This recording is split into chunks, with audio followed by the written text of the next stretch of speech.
우리가 보통 언어에서 어른 그러면 칭찬이에요.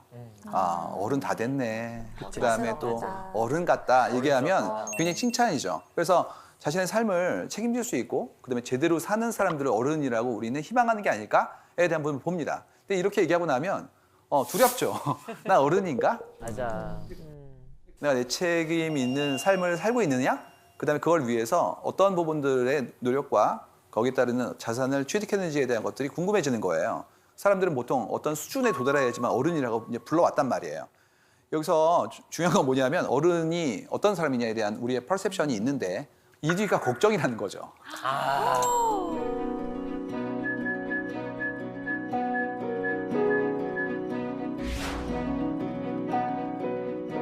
이게 이제 힘든 거예요. 그러니까 그 얘기 많이 들었어요, 옛날에. 아, 너도 이제 결혼했구나. 그러면 사람 구실을 해야지. 어떤 얘기냐?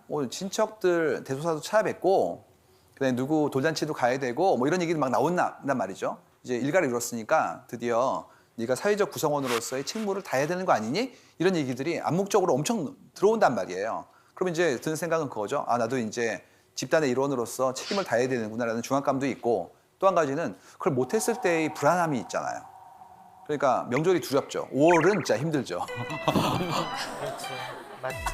거기다가 요 최근에 나왔던 축의금까지 합해지면 이제 거의 통장되는 그런 상황이라서 내가 어떤 수준에 대한 욕망은 있는데 그거를 이루지 못했을 때 그 불일치가 불안감이에요.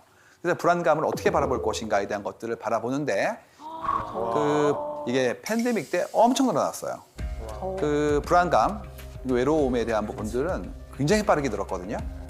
그럼 이제 우리 든 생각은 뭐였냐면 이걸 어떻게 해소하지에 대한 어떤 자구책을 찾는단 말입니다. 어떻게 2년 반 동안에 지내오셨어요, 여러분들께서는?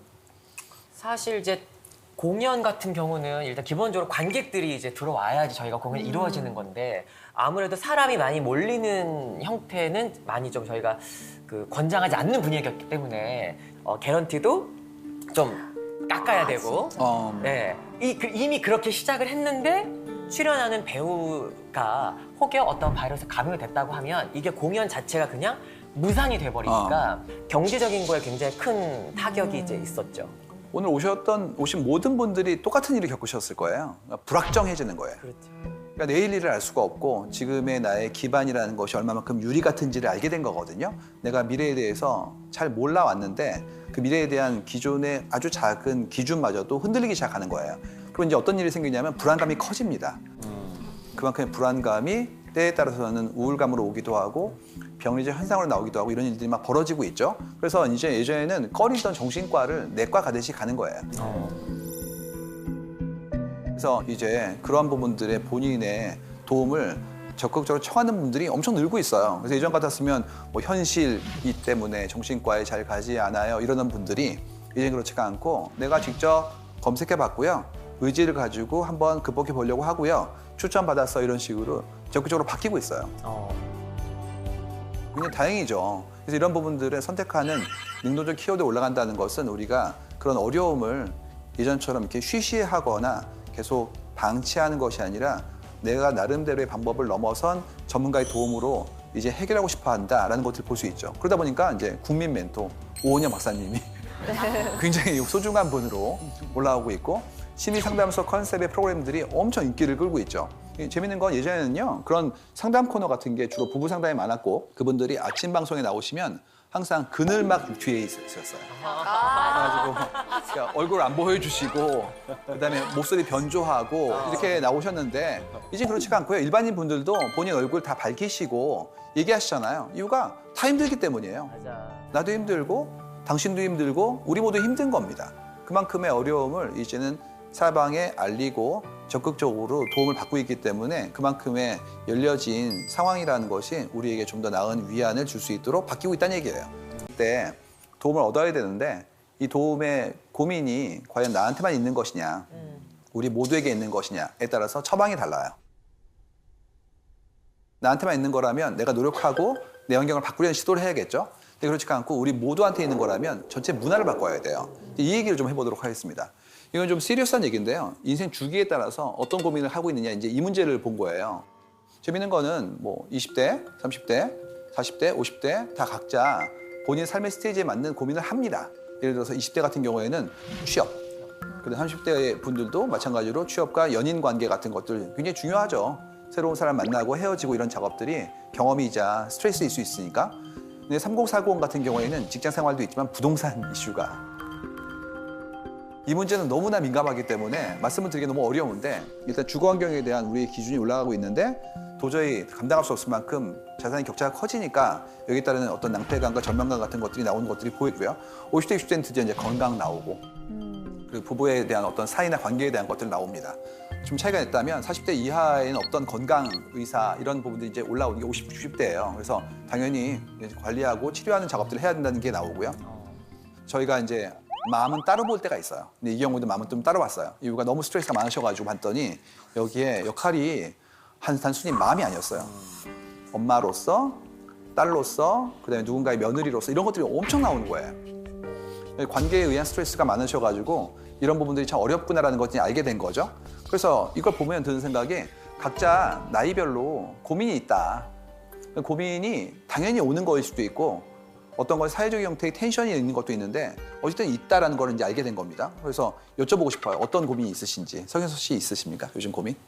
저는 이제 50이 됐으니까요. 이제 10년 후쯤에를 대비해서 지금 어떤 준비를 해야 하나. 네. 또 저는 그냥 좀 닥친 이제 출산을 어떻게 해야 할까 너무 무섭다라고 뭐 출산이 다들 그렇더라고 안에 있을 때가 편할 때라고 하시니까 지금도 나는 꽤 불편한데 도대체 얼마나 더 힘든 앞날이 펼쳐지는 걸까 뭐 내가 엄마가 될 수 있을까 약간 이런 고민들 요새 하고 있어요. 김홍윤 씨도 저는 이제 제가 지금 이제 40대 대한민국을 살아가는 미혼 남성으로서 과연 노후에 대한 준비를 어떻게 하는 게 맞는 것이냐 이런 거에 대한 고민을 하죠. 저희가 계속해서 이제 누군가의 일상을 바라보고 그 감정을 바라보는 일하면서 느낀 게 뭐였냐면 각자 다 다른 생각하는 것 같은데 상당히 일치하는구나라는 걸 볼 때가 있어요. 저희는 이제 패턴 보는 게 직업이니까 재밌는 게 모든 고민 글이요 출발할 때 제가 몇 살인데요 이거를 어떻게 할까 이렇게 시작해요. 그러네. 그래서 되게 놀랍습니다. 저는 이제 50이 됐으니까요. 제가 지금 이제 40대 대한민국을 살아가는 미혼 남성. 그래서 맞아. 응당 이때는 이걸 해야 돼 내지는 내가 좀 지난 다음에 이걸 준비해야 돼에 대한 부분들을 굉장히 많이 우리는 받아온 것 같아요. 그러다 보니까 그 스테이지에 내가 그 미치지 못한다고 느껴지는 순간부터 엄청난 그런 고민을 하나의 걱정으로서 승화시키고 있는 거죠. 그래서 이걸 바라보면서 드는 생각이 한국 사람들이 동시에 얘기하는 것들이 있는데 그게 뭐였냐.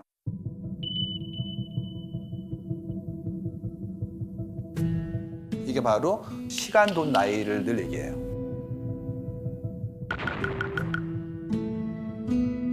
시간, 돈, 나이. 그러니까 이게 어느 순간인가 돈 나누기 나이에 대한 부분들을 가지고 본인의 인생의 성적표처럼 받아보는 분들이 나온다는 거죠. 가장 핫한 국룰은 축의금 같은 거.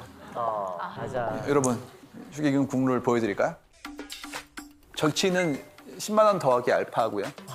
종종 연락하고 여럿 모일 때는 만나게 된 친구는 5만 원. 연 끊고 살다가 갑자기 연락 온 친구는 한 푼도 안 내고 비참석이고요.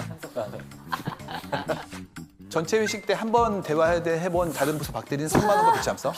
바로 옆 부서의 김 과장님 5만 원. 직장 내 베푸는 10만 원이라고 얘기하는데 나름의 이유가 있죠. 근데 이제 이걸 따라하면 나도 모르게 안온감이 들죠. 이유가 내가 사회적 규칙을 더 이상 도외시하지 않고 따르고 있구나라는 안도감이 들고요. 그렇지가 않고 뭐 내가 이런 규칙을 넘어서 좀 더 한다면 괜히 기쁠 수도 있고 뭐 나름의 안전판일 수 있을 것 같아요. 이런 거 말고 또 어떤 국룰이 또 있을까요? 예. 보통 엄마들은 학교 아이 처음 보낼 때 예체능은 뭐 시켜, 나도 그럼 기본으로 이건 시켜야 되는 건가? 근데 저는 그래도 난 주변 애들이랑 똑같이 공부 안 시키는 엄마가 될 거야라고 하다가 결국은 다 따라가는. 그러지 않으면 대학 가는 게 너무 힘들어지는. 이사하면 그날은 무조건 짜장면 먹는다. 맞아. 그렇죠. 축구 볼 때는 치킨이 국룰? 이런 거. 치킨에 무조건 뭐 맥주. 이렇게. 그렇죠, 그렇죠. 그렇죠. 저는 이제 오늘 일반 분들 많이 오셨으니까 저 방송계 국룰 하나 알려드릴게요. 네. 저희 이렇게 녹화를 하잖아요. 생방송을 하거나 그러면 연예인들이 이렇게 각 장르별로 모일 거 아니에요. 그럴 때 선배가 계시면 시작 전에 대기실에 가서 인사합니다. 이거 제 국룰이죠. 그래서 제가 아까 상중이 형 먼저 가서 인사드리고 그랬더니 들어오니까 수연이 뭐 아영이 저 호영 씨까지 제 방으로 또 이게 참 계속 지켜줘야 할 국룰 중에 하나다.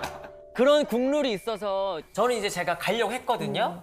근데 우리 김상수 선배님이 먼저 제 방에 오셨어요. 그럼 난 너무 민망한 거야. 너무 죄송해, 그쵸? 저 형이 국룰을 어기는 유일한 선배예요. 제가 가서 웃기고 싶어가지고 먼저 들리는 거예요. 당연한 일인데 역시 우리의 관점 때문에 늘 나이 많은 사람은 나이 적은 사람이 먼저 와서 인사를 해야 된다라는 거에 대한 것을 이제 탈피해야죠. 네, 그렇죠? 근데 불편했어. 먼저 내가 가니까. 아니요, 사실은 엄청 불편해요, 형. 근데 사실은 그게 이미지를 한번 깨게 되는 그런 것도 있었어요. 네, 굉장히 되게 뭔가 좀 이렇게 권위적이지 않다. 굉장히 나이스하다 이런 생각을 하게 됐죠. 너무 나이스하세요. 키워드 하나 추가되겠다. 나이스. 흥미롭죠. 근데 국룰이 왜 우리는 자꾸 정하고 있느냐? 이게 편하기 때문이에요. 생각하고 싶지 않은 겁니다. 이게 국리하면 그다음부터는 눈치를 봐야 되거든요. 근데 그럴 필요 없이 그렇다면 그다음부터는 난 그냥 따르면 되는 거기 때문에 내 책임이 경감되는 거죠. 그래서 긍정 부정 따질 필요 없이 그냥 정해진 대로 하면 실수할 위험을 제거해 주는 거예요. 그냥 중간만 가면 되는 거죠. 그래서 또 한국 사회 같은 경우에는 더했던 게 이런 게 있었잖아요. 중간만 해.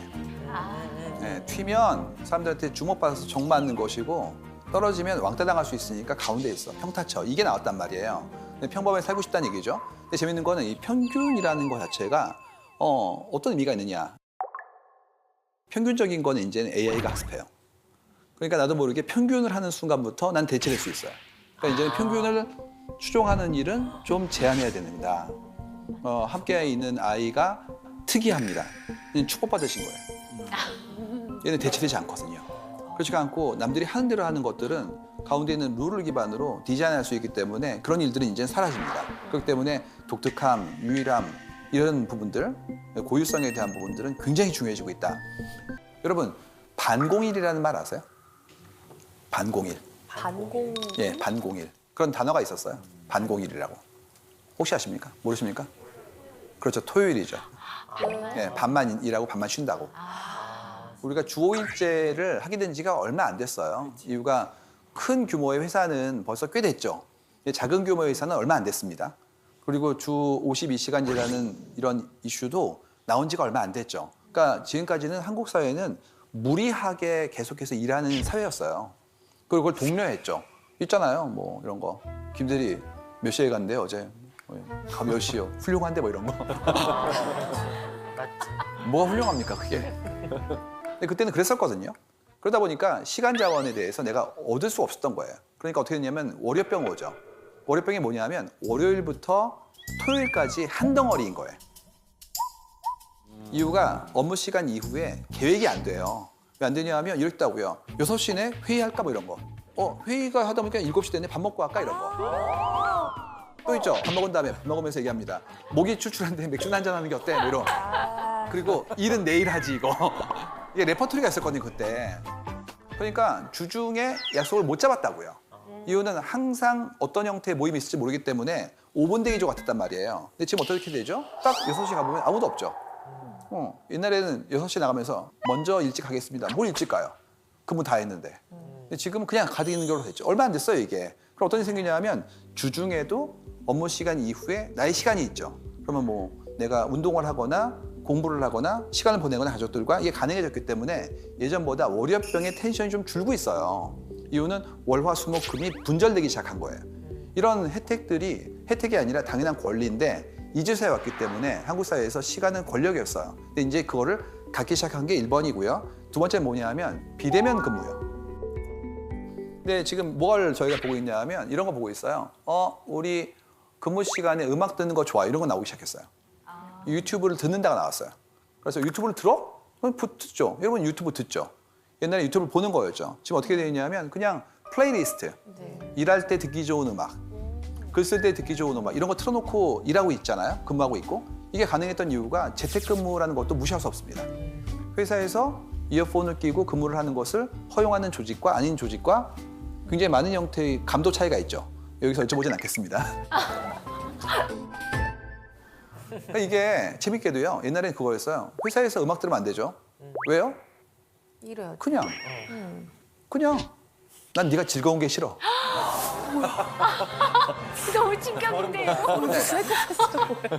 회사는 힘들어요, 이제.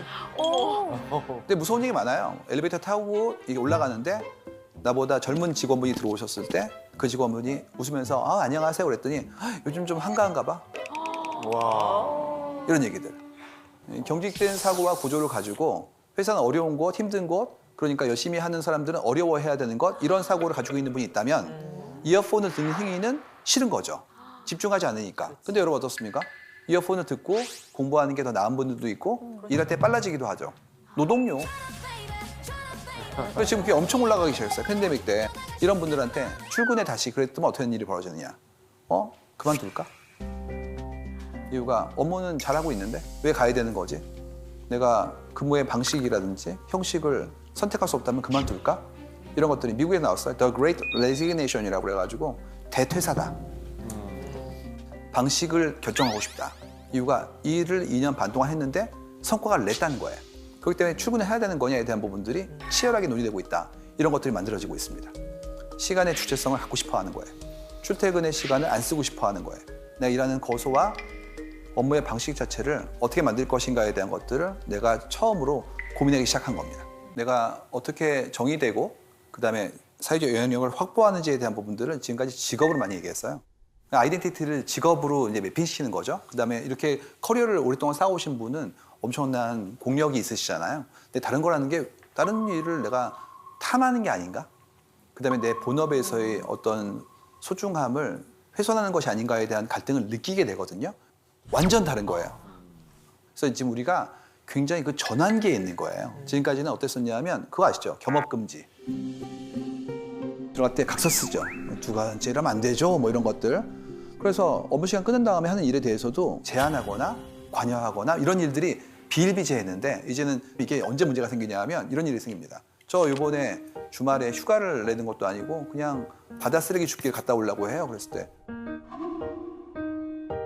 그거 돈 되나? 뭐 이런 얘기. 근데 최근에 바다 쓰레기 줍기는 심지어 돈 내고 하는 것도 있어요. 참가비를 냅니다. 그러면 그거 참가하시는 분은 자랑스럽죠. 내가 이런 무브먼트에 참여했다는 게. 그리고 심지어 이거를 내가 이끌기도 하기 때문에 하나의 행동하는 굉장히 소중한 나의 두 번째 아이덴티티로 더 키워올리고 있는데 누군가는 그거를 돈도 안 되는 걸 하고 있어 이렇게 폄하하기도 하고 심지어 그것 때문에 업무 입장에 있으면 안 되죠 뭐 이런 식으로 얘기가 나오기 시작하면 그때는 정말 다른 별나라에 있는 사람처럼 벌어지기 시작하는 거예요.